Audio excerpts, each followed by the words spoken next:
You know, at some point they should say, you know, you did a great job. Thank you. Congratulations. Wouldn't it be good? I would say that if they did a good job. Their philosophies are so different. But if they did a good job, I'd be happy for the country. They've been after this guy for years and years and years.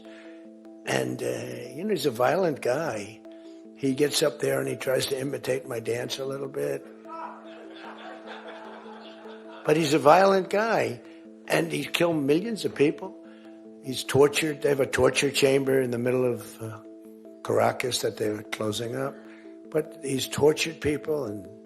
And now what they do, the radical left, they actually have people, and it's hard to get them. They're all paid people. Most of these people are paid.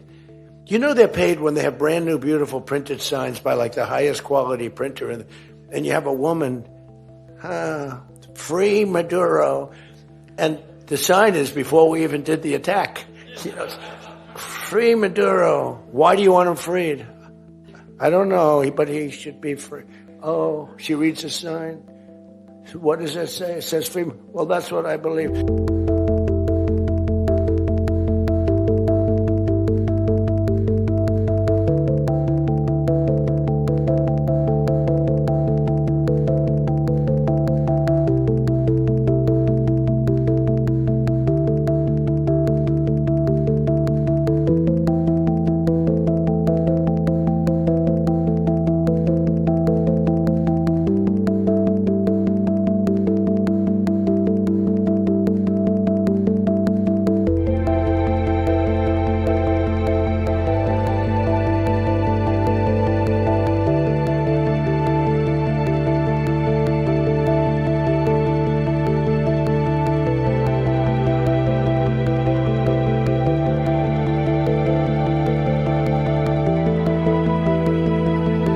It was an amazing military feat that took place yesterday. Think of it, an amazing military.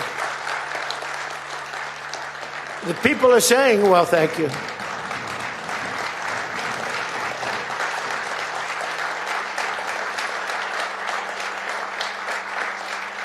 You know, people are saying it goes down with one of the most incredible. It was so complex, 152 airplanes, many. Talk about boots on the ground. We had a lot of boots on the ground. But it was amazing. And think of it, nobody was killed. And on the other side, a lot of people were killed. Unfortunately, I say that, soldiers.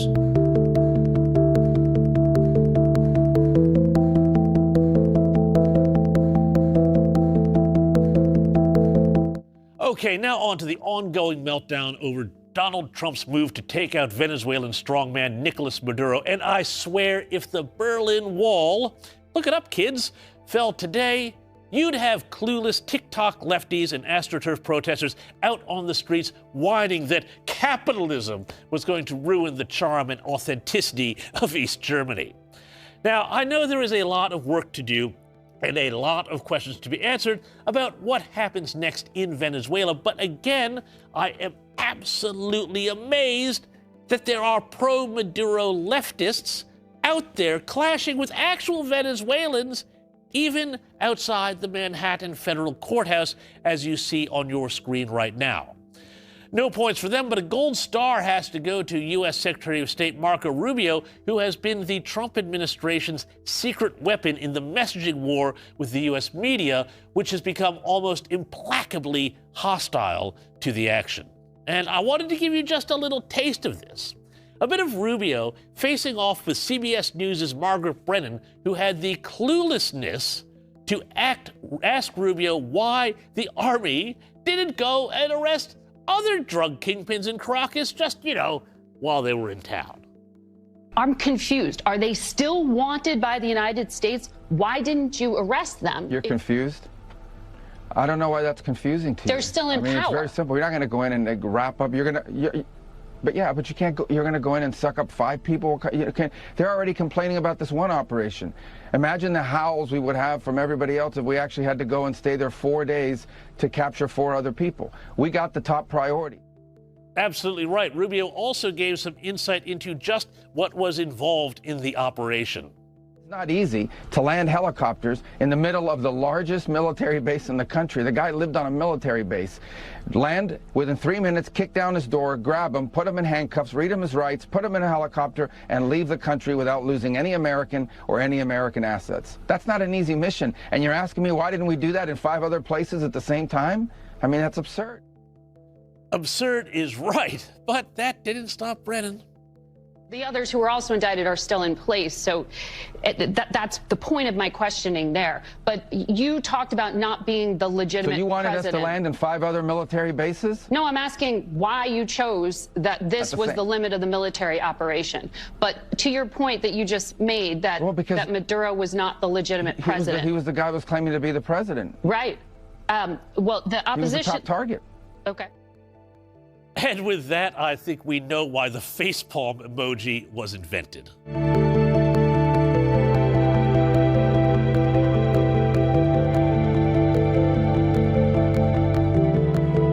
And, you know, Kurt, the thing that strikes me about this whole idea of international law is nobody has an answer to this question, which is that, you know, if you followed the UN Charter and said you can't, you know, go into another country and do something like Donald Trump and the Pentagon just did, then Maduro is still in power. The Venezuelans are still suffering. We've still got, in America, you've still got this huge problem with Venezuela, with Russia, with China, with Iran on their doorstep. There's no answer that this construction of, this progressive construction of international law has to what do you do about a problem like a Maduro? Well, look, when these people start babbling about international law, I was a trial lawyer for 30 years as well as an infantry colonel. My first question is, well, which one do you mean? And what's it require? And what are the obligations on the people asserting it?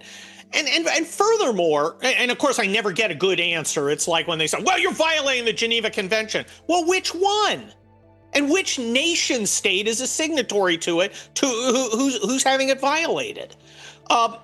My question is, why, again, is the United States or any nation going to agree to some sort of system of rules that requires us to have a hostile power in our backyard that's sending us poison, that's sending us criminals, that's providing a headquarters for China, Russia, Iran, Hezbollah, and the damn Cubans? No, exactly, Kurt. And, you know, also, because you're an infantry colonel, former infantry colonel, I want to talk to you about the operation itself, too, and particularly about all of this bleeding as well, about how Congress wasn't notified, how they kept it too secret, but you would know about planning this sort of operation and the need for secrecy.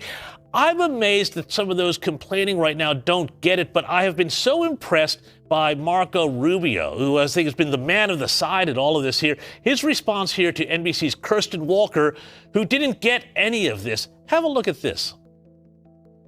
This was a law enforcement function to capture an indicted drug trafficker. And of course, we needed the Department of War to support it because they do have anti-aircraft missiles that could shoot down those helicopters. But will you? We had to take down radars. We had to take down those anti-air elements on the way in and on the way out. And that's what this was limited to. But will you seek congressional approval for any further action in Venezuela or the region?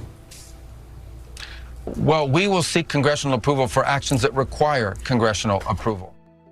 I mean, I thought that was a great answer right there, but well, he's so good. Exactly. Look, the American Constitution's not a suicide pact, okay? You know, if there's if the nuclear missiles are coming over the Arctic Circle, heading towards the U.S., you don't have to convene Congress to figure out whether you push the big red button to send the damn communists to hell where they belong. The Constitution envisions the Congress declaring war. And that's a good thing. I know, I've been in a couple wars, and you want the United States, the people of the United States, through elected representatives, to weigh in on extended, continuing military operations. But the president is the commander-in-chief of our military, and he has a right to exercise, and the authority, and the duty, frankly, to exercise the power of the office and defeat our enemies quickly and surgically. I mean, you know, this military operation was over and done before most of these people could start complaining. And that's because our guys are so damn good. And you're right. I do know about planning operations. It is hard to imagine. Imagine being a conductor with a symphony orchestra the size of a soccer stadium. Well, football stadium, whatever you guys call it. And Americans are so damn good at it, but I think it's necessary. I have a shout out to our Australian friends who are tactically, well, we just adore you guys. You're so damn good at this stuff. But we're really good at massive logistical, intelligence, cyber, communication, synchronization, and sustainment and execution. This is what America does best. And our guys did an amazing job. This is legendary stuff. And they managed to take out Hugo Chavez's tomb in the process, too, which I thought was a really great touch there. But, Kurt, while I've got you, can we also just have a little quick chat about Greenland? Keir Starmer in the UK, the Danish government, and other Europeans are having a meltdown over Trump's latest comments about Greenland, saying that if the U.S. takes Greenland, which, by the way, the U.S. occupied during World War II and which it has tried to acquire a number of times, it's the end of NATO. Can you explain for our Australian viewers why the Trump administration is so keen on Greenland, but also how the bleating about this from Europe kind of actually exposes some of the weakness on that side of the Atlantic? Well, threatening us with the end of NATO, huh? You're going to threaten me with a good time, right? See, traditionally, threats are things that you really don't want to happen, but that's neither here nor there. The fact is, look, America is not going to go in and start killing our allies to grab that hunk of land. The Danish can't protect it, which is why it's been an American protectorate. And the United States believes that it is important strategically for us and for our friends in Europe that this key terrain be under the control of a force that can actually defend it. And the only force is the United States. The idea of the United States is going to go in and start hurting our allies, even though we've got plenty of problems with them and their problems with free speech and their problems with immigration and their problems with being freeloading slackers. It's just silly. Yeah. Kurt Schlichter, thank you so much for breaking that down for us and for your time. And a very happy New Year to you too, sir. Hey, Happy New Year to you. Always love talking to our Australian friends.